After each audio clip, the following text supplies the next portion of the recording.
Praise the Lord. आज का Bible class में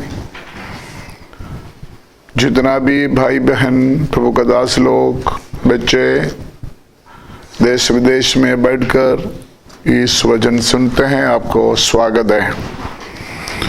खुदा सबको आशीष दे। आशा करते हैं इस प्रत्येक सिचुएशन में खुदा सबको संभाला है और आपको समय मिलते होगा जरूर घर में बैठकर बाइबल पढ़े और परमेश्वर के वचन को ध्यान करें और प्रभु का नजदीक रहकर प्रभु से बात करें। आज का हमारा बाइबल क्लास है यीशु मसीह के दूसरी आगमन और उसके बाद होने वाली बातों में पार्ट 6। लास्ट क्लास में हमने सीखा था यीशु मसीह के चेले यीशु मसीह का पूछा यरूशलेम मंदिर का विनाश कब होगा, तेरा आगमन कब होगा और इस जगत का अंत का चिन्ह क्या होगा। उसका आंसर यीशु मसीह ने दिया है। यरूशलेम मंदिर का विनाश के बारे में यीशु मसीह ने जो जो बातें बताया लास्ट क्लास में हमने सीखा है और उसके बाद यीशु मसीह का दूसरी आगमन और जगत के अंत का चिन्ह यीशु मसीह ने बताया। उसी के ऊपर हम अभी ध्यान दे रहा है। साथ ही साथ पूरा बाइबल में अंतिम समय के लिए दिया हुआ कुछ भविष्यवाणी भी आपके सामने रखना चाहते हैं ताकि हमको पता चले ये जो समय चल रहा है बिल्कुल परमेश्वर का आमन का नजदीक है और परमेश्वर का वचन के अनुसार ही होते हैं। उसमें से सबसे पहली जो चिन्ह है यीशु मसीह का दूसरी आगमन और जगत के अंत का सबसे महत्वपूर्ण चिन्ह है ज्यूश यहूदी कौम के बारे में यीशु मसीह ने जो भविष्यवाणी दिया है। पढ़िए मत्ती की इंजील 24 अध्याय उसका 32 आयत दोबारा हम जोर से पढ़िए। अंजीर के पेड़ से यह दृष्टांत सीखो, जब उसकी डाली कोमल हो जाती और पत्ते निकलने लगते हैं तो तुम जान लेते हो कि ग्रीष्म काल निकट है। इसी रीति से जब तुम इन सब बातों को देखो तो जान लो कि वह निकट है, वरन द्वार ही पर है। आगे 35 तक। मैं तुमसे सच कहता हूँ कि जब तक ये सब बातें पूरी ना हो ले तब तक इस पीढ़ी का अंत नहीं होगा। आकाश और पृथ्वी टल जाएंगे परंतु मेरी बातें कभी ना टलेंगी। हमेशा हम अपना मुंह में इस्तेमाल करने वाला एक आयत है 35 आयत, आकाश और पृथ्वी टल जाएगा, लेकिन ये जो वचन है वो कभी नहीं टलेगा। कौन सा बात है? यीशु मसीह का दूसरी आगमन के बारे में, जगत का अंत के बारे में यीशु मसीह ने जो बातें बोला है वो टलेगा नहीं। ये सुनकर किसी के मन में शक रखने की जरूरत नहीं, ये पूरा होना ही होना।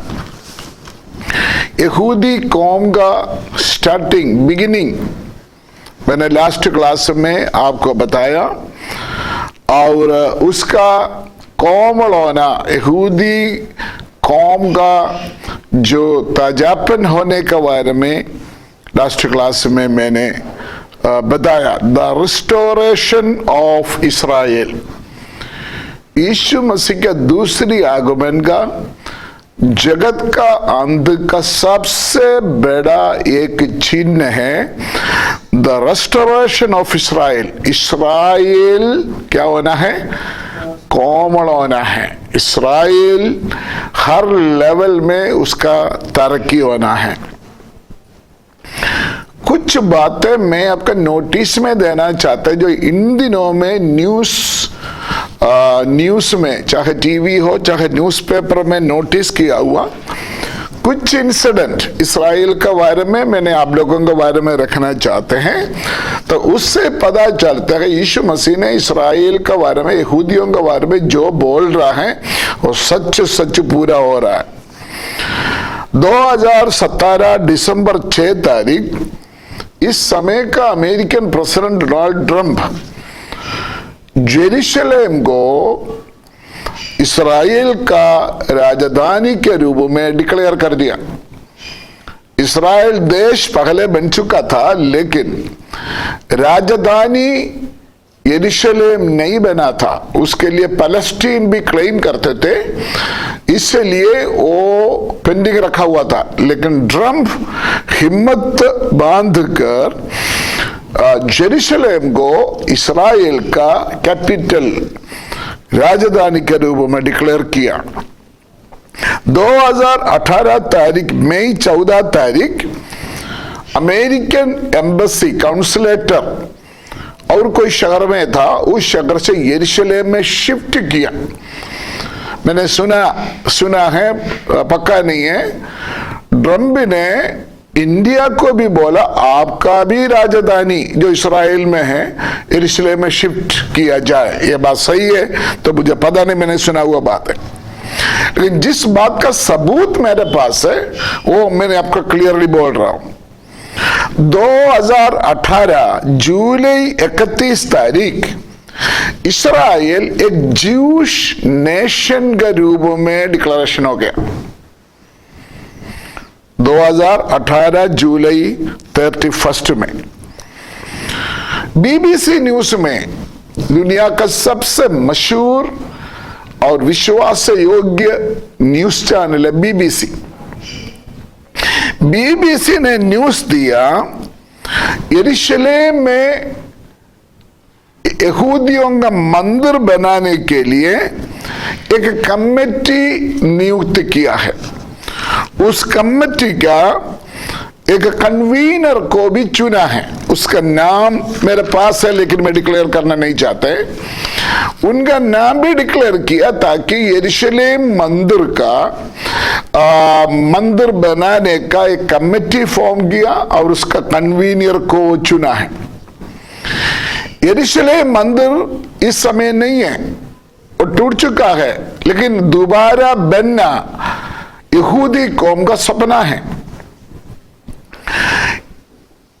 याद करना, बीच में बोलना चाहते हैं, यहूदियों का ये मंदिर बनने से पहले यीशु मसीह आना है,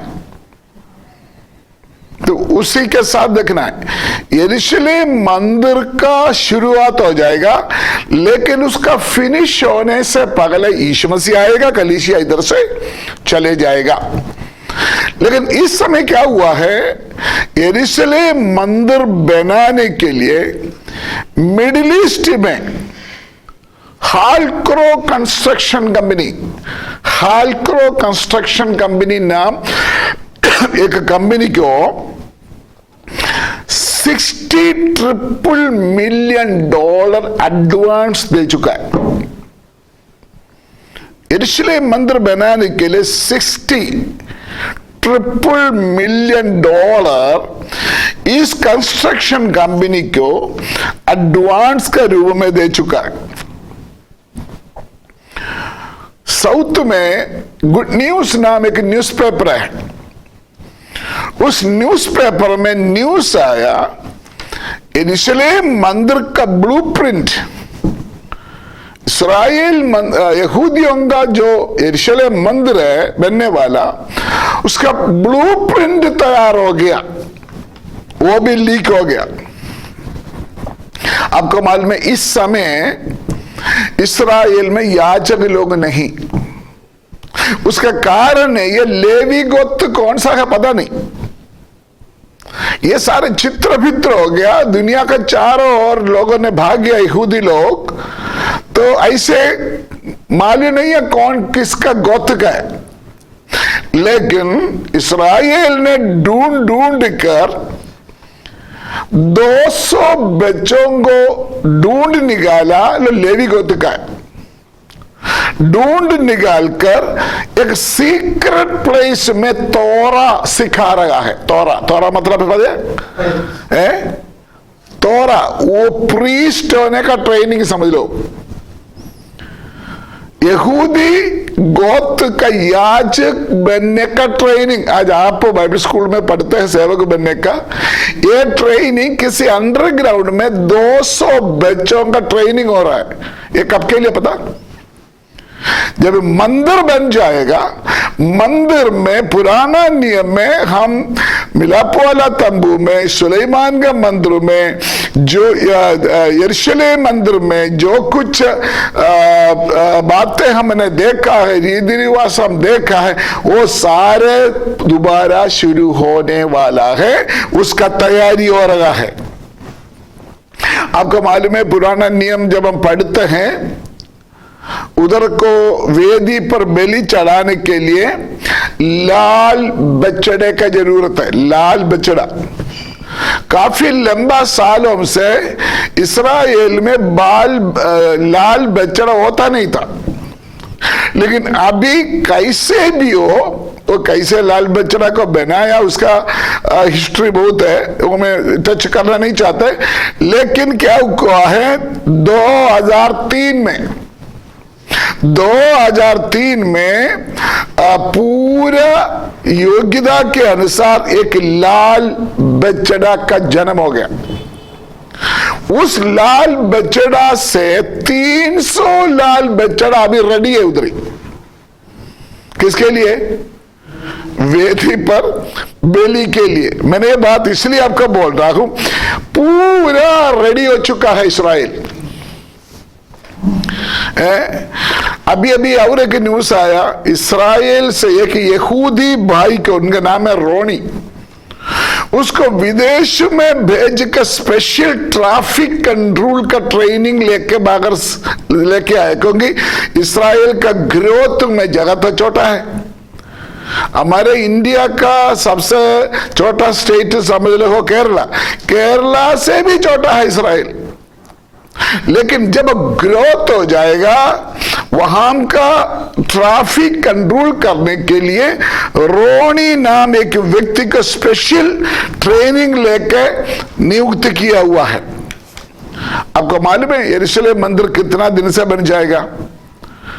यहूदी लोगों ने प्लान बनाया 44 डेज। 44 डेज, 44 हिंदी में क्या बोलते हैं? 44 दिन में यहूदियों का यरूशलेम मंदिर फिनिश होना है। उसका सारे ब्लूप्रिंट, फाइनेंस, कॉन्ट्रैक्टर सब कुछ रेडी है। 2018 साल में जो लाल बछड़ा के बारे में मैंने आपको बताया, और दिसंबर 2 और 9 तारीख के बीच में एक बलि हो चुका है इस्राएल में। लाल बछड़े का वेदी पर बलि हो चुका है। मैं ये सारे सबूत इन दिनों में हो रहा है। अगर आप ज्यादा सीखना चाहते हैं, आप न्यूज वॉच करो, हर न्यूज में इस्राएल के बारे में है। न्यूज़पेपर देख लेना, खास करके हमारा इंडिया इस्राएल के साथ काफी क्लोज है। इस्राएल से हम अधिकार लेते, इसलिए जैसे पिछले क्लासों में मैंने आपको बताया था, इस समय इस्राएल नेशन जो है एक क्लॉक है। इस्राएल को देखकर मालूम हो जाएगा कितना स्पीड दुनिया जा रहा है, जगत जा रहा है, कितना तेजी से सिचुएशन बढ़ रहा है, ये बात हमको मालूम हो जाएगा। इस बीच में इस्राएल का गतिविधि को, इस्राएल का ये जो ग्रोथ को रुकने के लिए बहुत शक्तियां कोशिश कर रहा है। किसी का नाम लेना नहीं चाहते, किसी देश का नाम लेना नहीं चाहते। दुनिया में बहुत देश ऐसा है इस्राएल को नफरत करते, और एक बार आप इस्राएल में गया, आपका पासपोर्ट में रिकॉर्ड आ गया। कुछ देश ऐसा है कभी भी आप जा नहीं सकता। इस्राएल भी ऐसा है, कुछ देश में अगर आपने एक बार भी विजिट किया, आपका पासपोर्ट में रिकॉर्ड है, आपने फलाना देश में गया, आप इस्राएल जा नहीं सकते कभी भी। इतना नफरत चल रहा है इस्राएल के साथ। लेकिन इस्राएल परमेश्वर चुना हुआ एक खास कौम है, इसलिए जो मर्जी कोशिश करे इस्राएल को तोड़ नहीं सकता, कदम नहीं कर सकता।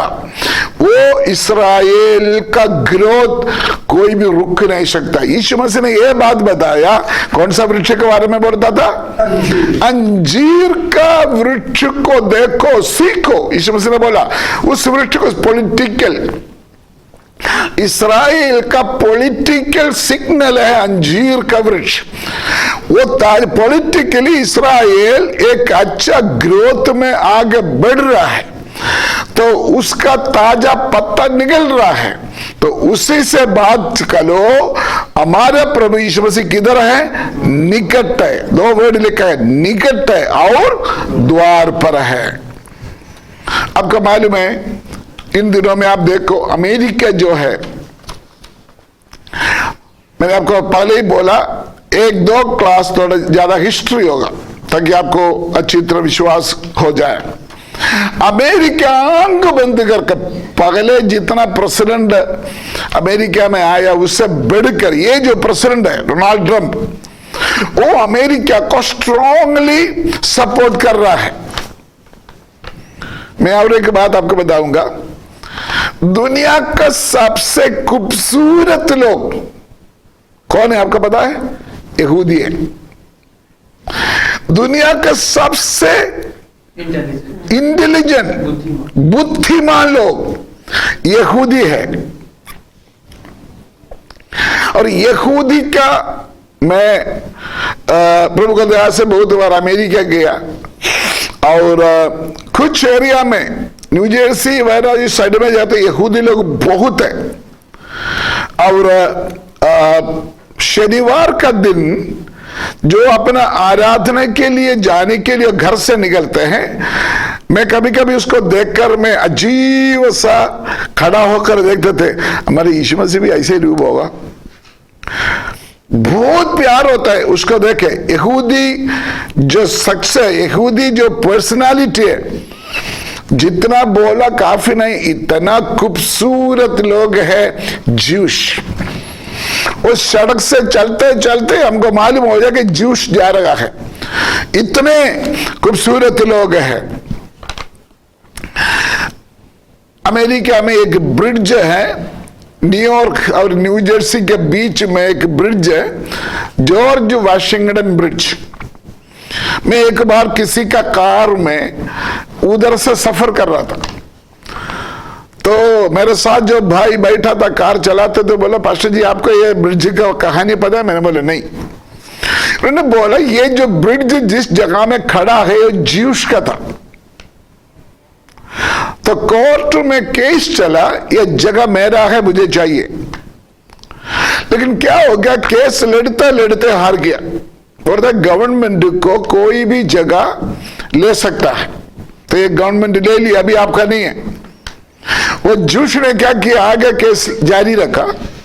जोश ने बोला ठीक है, ये जो जमीन है मैंने आपको दे दिया, ये आपने ले लिया, ठीक है। इसके ऊपर जो ब्रिज बनेगा उसका ऊपर जितना भी जगह है वो मेरा है। जोश ने कोर्ट में लड़ाई लड़कर वो लड़ाई जीता। मुझे अभी पक्का याद नहीं है, उस ब्रिज के ऊपर बहुत ज्यादा मंजिल वाला एक बहुत जबरदस्त बिल्डिंग इस समय खड़ा है। उसका दिमाग किसका है? जूश का है। इतना जबरदस्त है जूश।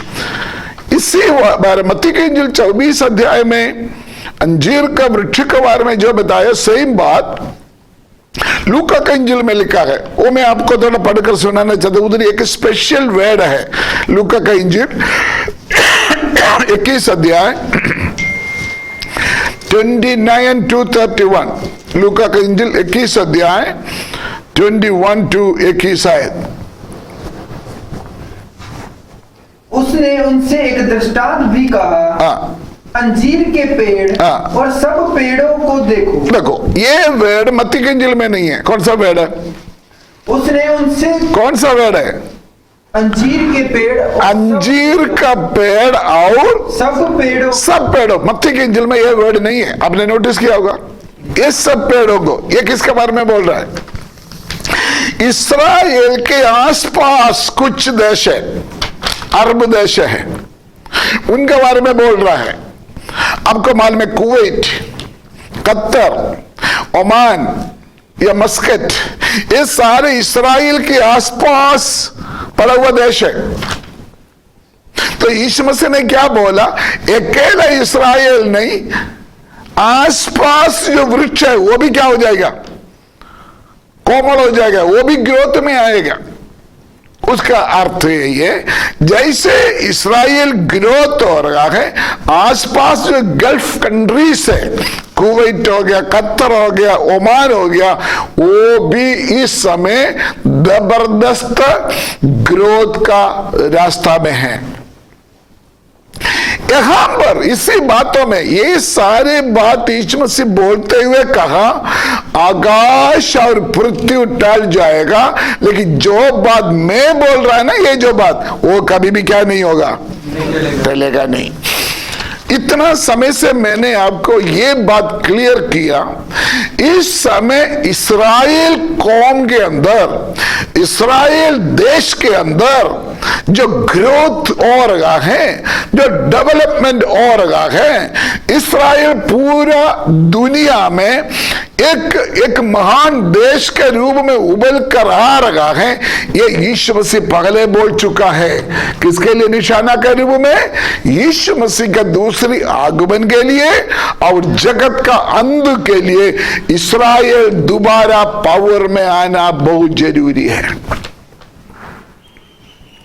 इसी तरह और एक यीशु मसीह का दूसरी आगमन, यीशु मसीह का दूसरी आगमन और जगत का अंत का यीशु मसीह इकट्ठा चिन्ह बोल रहा है, दे रहा है। उसमें और एक प्रोफेसी है रशिया के बारे में, रशिया, यूएसएसआर। एसेकिएल नबी की किताब चैप्टर 38 और 39, एसेकिएल नबी की किताब 38 अध्याय और 39 अध्याय जो है, रशिया और रशिया के साथ जो ग्रुप है, उस देश के बारे में बताते हैं। मैं उसका अभी आगे यीशु मसीह के दूसरे आगमन का जो चिन्ह बोलेंगे, मैं विस्तार से नहीं बोलेंगे। वेद विद्यार्थी के लिए सिर्फ हिंदी देकर मैं आगे बढ़ना चाहते हैं। 38 अध्याय उसके पहली, दूसरा, तीसरी आयत तो थोड़ा पढ़िए। फिर यहोवा का यह वचन मेरे पास पहुंचा, हे मनुष्य के संतान, अपना मुंह मागोग देश के गोग की ओर करके, मागोग, बढ़िए, मागोग देश के गोग की ओर करके, जो रोश, मेशक और तूबल का प्रधान है, उसके विरुद्ध भविष्यवाणी कर और यह कह, इस्राएल, सॉरी, रशिया के खिलाफ एक प्रोफेसी है। ये जो आयत अभी आपने पढ़ा है, अभी आपने कुछ नाम पढ़ा, रोश, रशिया, रशिया का पुराना नाम क्या था? रोश। मेशक, मॉस्को, रशिया का कैपिटल है मॉस्को। मॉस्को का पुराना नाम है मेशक। तुबैल, तुबस्को, मागोग, मंगोलिया, ये सारे यूएसएसआर कहते हैं। यूएसएसआर जैसे हम यूएसए कहते हैं, इसी तरह रशिया का जो यूनियन है, वो यूनियन का नाम है यूएसएसआर। लेकिन अभी रशिया टूट गया। रशिया से कुछ देश क्या हो गया? अलग हो गया, लेकिन ये जो नाम बोला है वो अभी भी रशिया में है। इस 2 अध्याय एसेकिएल नबी की किताब 38-39 जब हम गहराई से विस्तार से पढ़े तो मालूम हो जाएगा रशिया और रशिया का साथ जो देश है वो क्या करेगा, आखिरी समय में इस्राएल के खिलाफ युद्ध के लिए आएगा। ये बाइबल हमको शिक्षा देते हैं। अभी वो आया नहीं, उसका तैयारी हो रहा है। अब न्यूज़पेपर देखो, आपको मालूम हो जाएगा। इस समय रशिया के खिलाफ लड़ाई के लिए, इस्राएल के खिलाफ लड़ाई के लिए रशिया एक मेन पावर होगा और रशिया के अंदर कुछ आसपास राज्य भी मिल जाएगा। ये रशियन कौन है आपको पता है? नूह के जलप्रलय के समय में सारे जगत में लोग मर गया, एक ही परिवार जीवित रहेगा। कौन किसका है? नूह का। नूह का बच्चा कौन कौन सा पता है? शेम, हाम, याफेत। सेम, हाम, याफेत। आज दुनिया का चारों ओर कुछ गोरा है, कुछ काला है, कुछ ब्राउन है। हमारे इंडियन एशियन जो है काला भी नहीं है, गोरा भी नहीं है, अब मिडिल में आता है। लेकिन जो इंग्लिश लोग है गोरा है, जो अफ्रीकन है वो, ये सारे एक ही फैमिली से निकले। तो रशिया में जो लोग रहते हैं वो याफेत वंश का लोग है। याफेत उत्पत्ति 10 का 2 और 4 आयत में उसके बारे में हमको इंडिकेशन मिलता है। याफेत जो है नूह का पोता था। नूह का पोता था मागोग।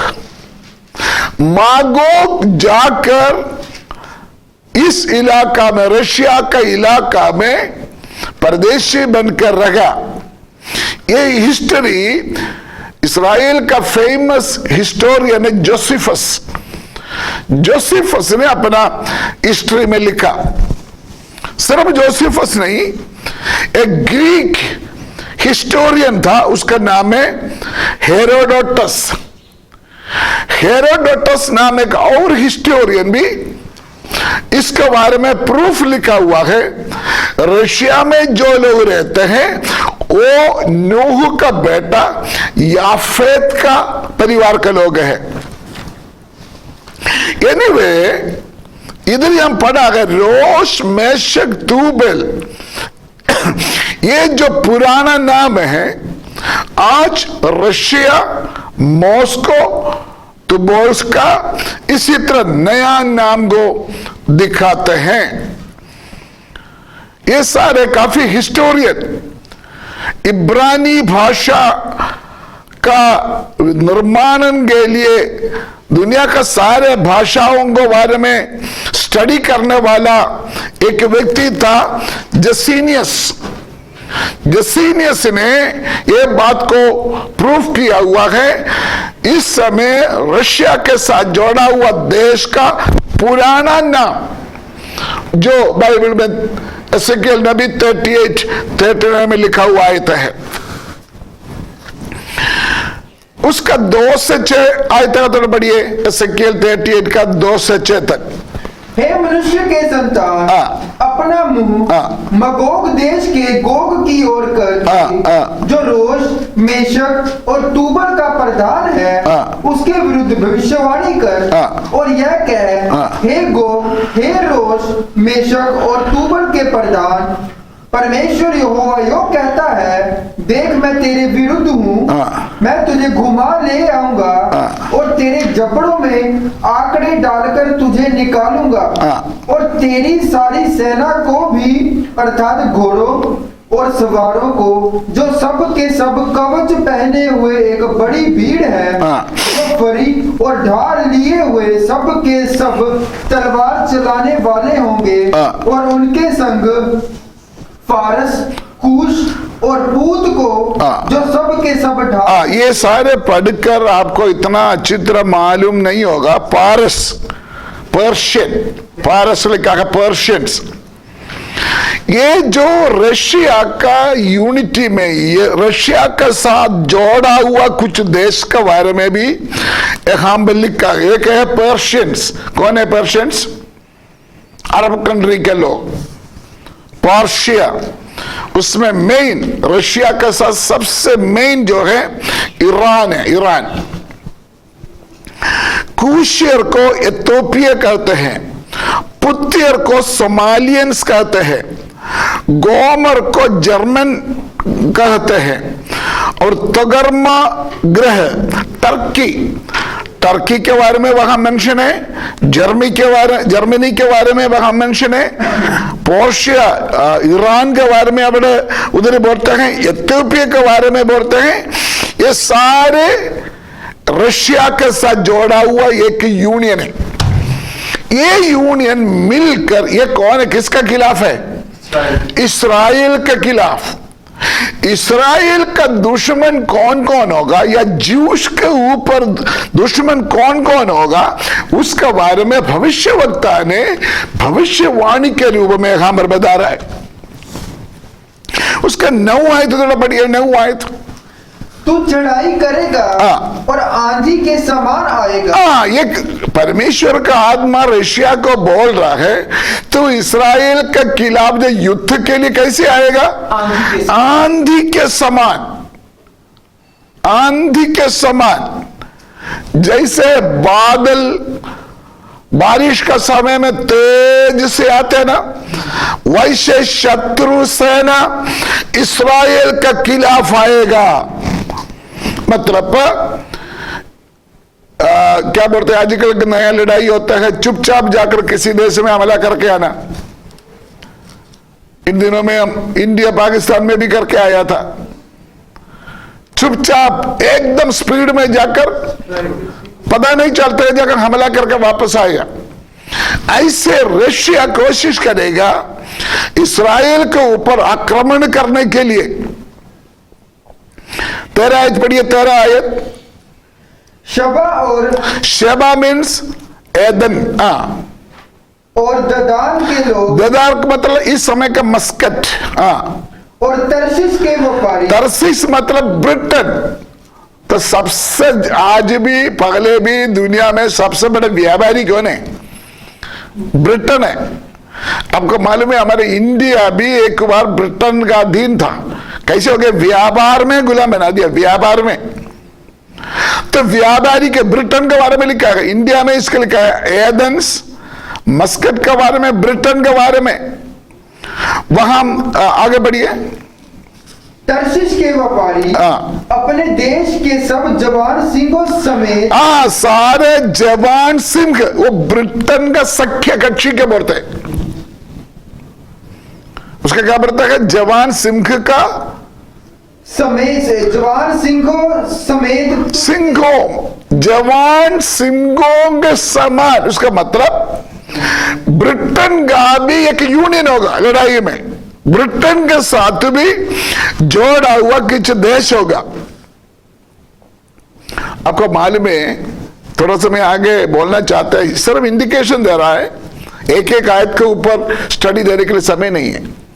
आप सोचेंगे क्यों लड़ाई कर रहा है?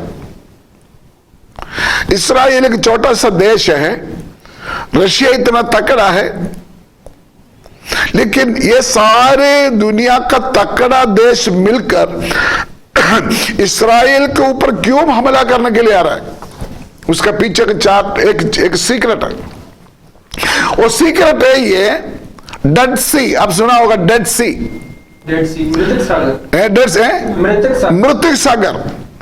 मृतक सागर इस्राएल के कंट्रोल में। उसके अंदर बहुत महंगे कॉस्टली चीज पड़ा है उसके अंदर। हिस्ट्री में बोलते हैं आज अमेरिका के पास कितना धन है, आज ब्रिटेन के पास कितना धन है, आज फ्रांस के साथ कितना धन है, आज जर्मनी के पास कितना धन है, आज इटली के साथ कितना धन है, ये सारे मिलकर कितना धन है, उससे ज्यादा धन डेड सी में पड़ा है। हिस्ट्री है, न्यूज में आया हुआ बात है। ये इसराइल, ये किसको पता है? रशिया का पता है, बाकी सारे देश को पता है।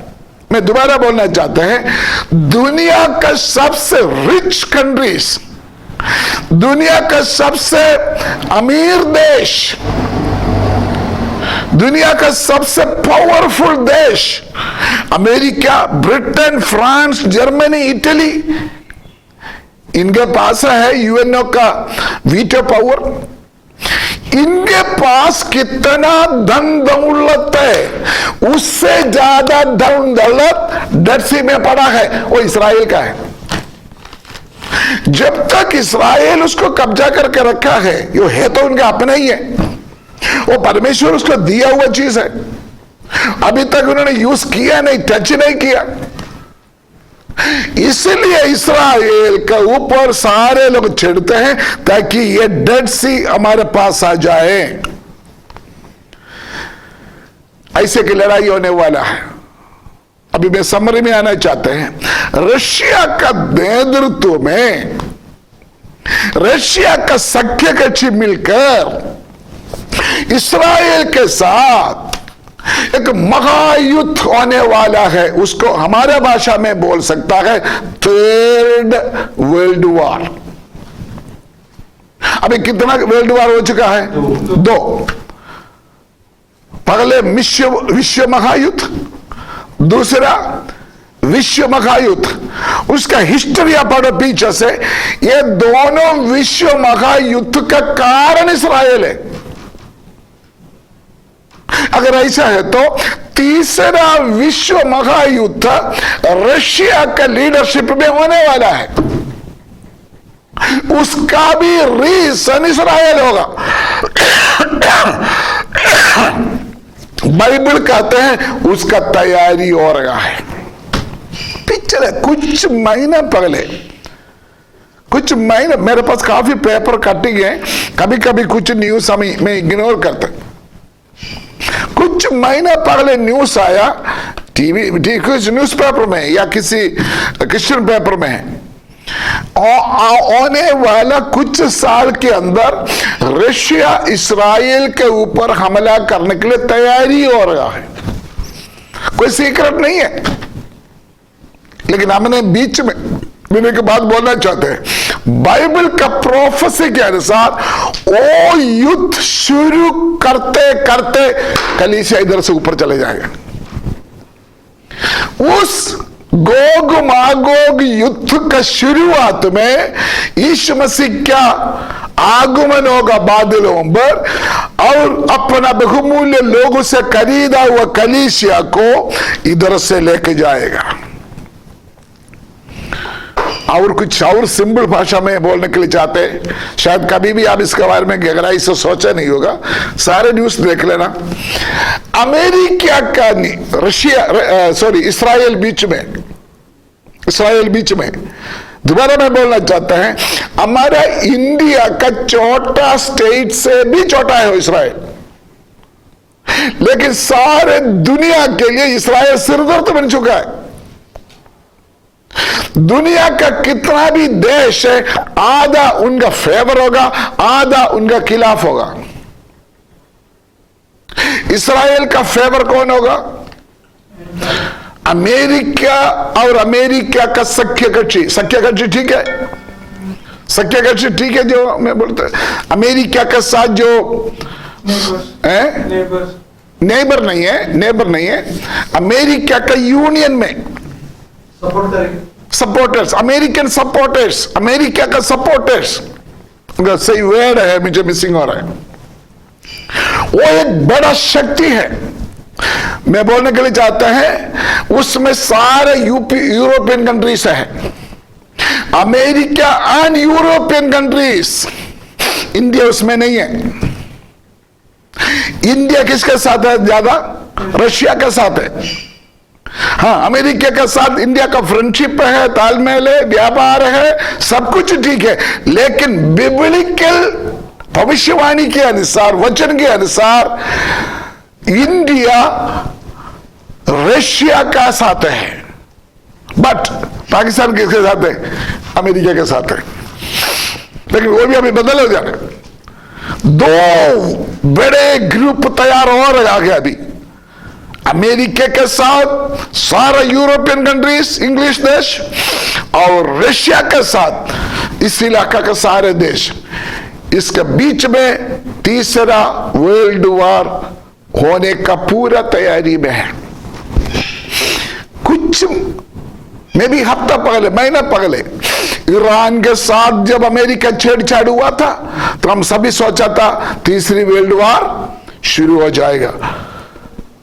अगर ईरान के साथ विश्व महायुद्ध शुरू हो जाएगा तो रशिया चुपचाप नहीं रहेगा, चाइना चुपचाप नहीं रहेगा।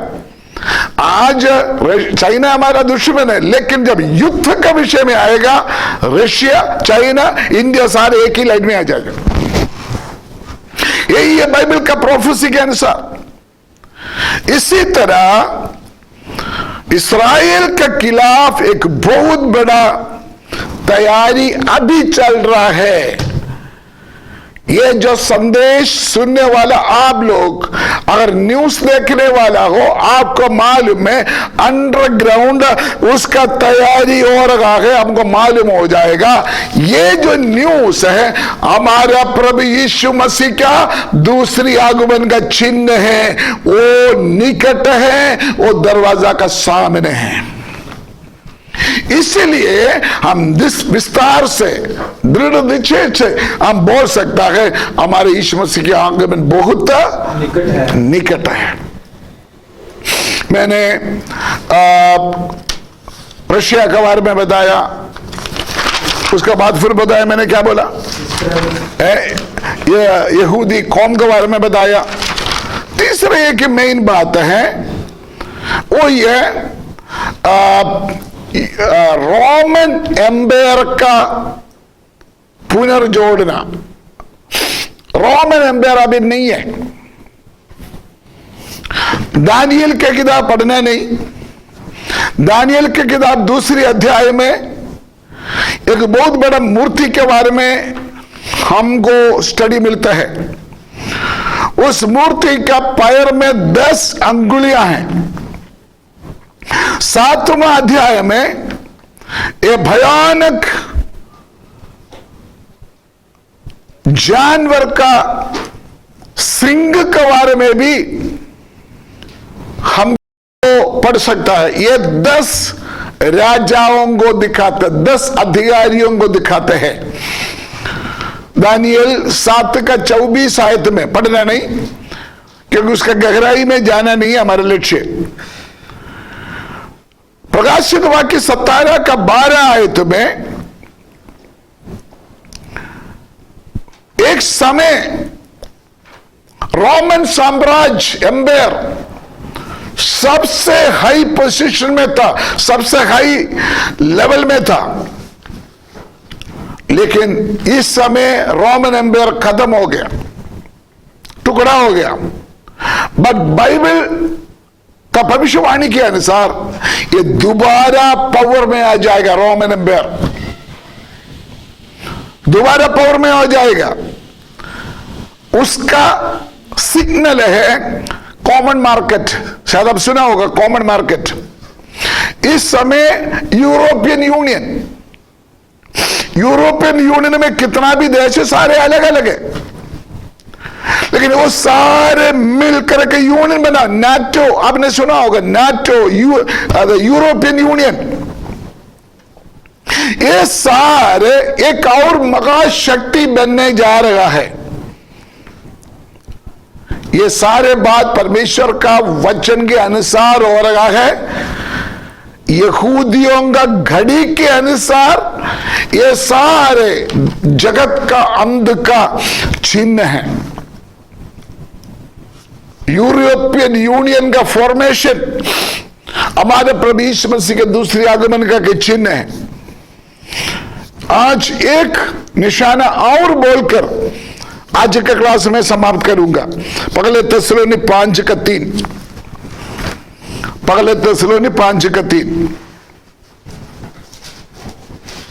जब लोग कहते होंगे कुशल है और कुछ भय नहीं, तो उन पर एकाएक विनाश आ पड़ेगा, जिस प्रकार गर्भवती पर पीड़ा, और वह किसी रीति से ना बचेंगे।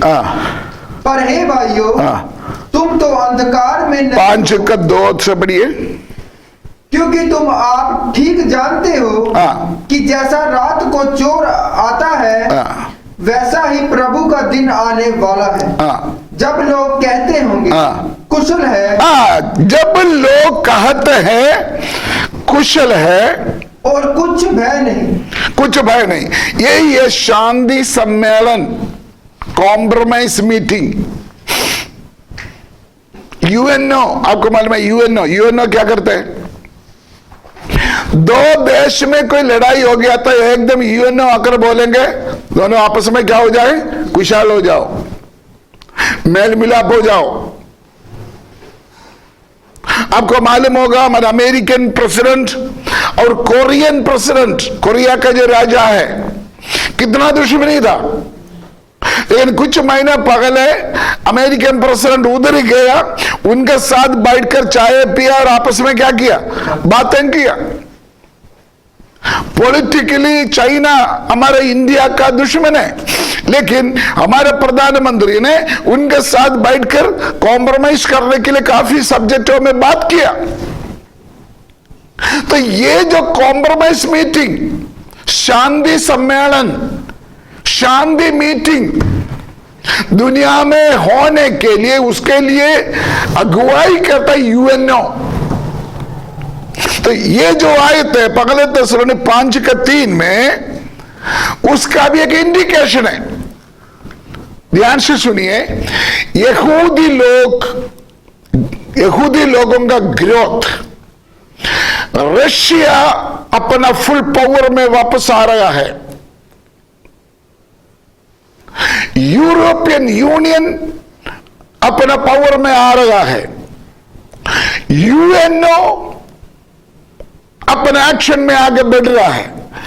ये सारे इस वर्तमान समय में हमारे आंखों को सामने देखने वाली सच्चाई है। ये चीज बाइबल हमको सूचना देता है। ये सारे बातों को देखोगे तब आपको मालूम हो जाएगा यीशु मसीह निकट है और द्वार पर है। नॉर्मली हम कभी भी ऐसे बाइबल में लिखा हुआ प्रोफेसी डीपली हम पढ़ता नहीं है, देखता नहीं है। वैसे स्टोरी बुक पढ़कर चले जाते हैं, लेकिन इन दिनों में हम बाइबल क्लास में यीशु मसीह का सेकंड कमिंग, यीशु मसीह के दूसरी आगमन और उसके बाद होने वाली कठिनाइयां, इंसिडेंट्स, बातें हम सीखने जा रहा है।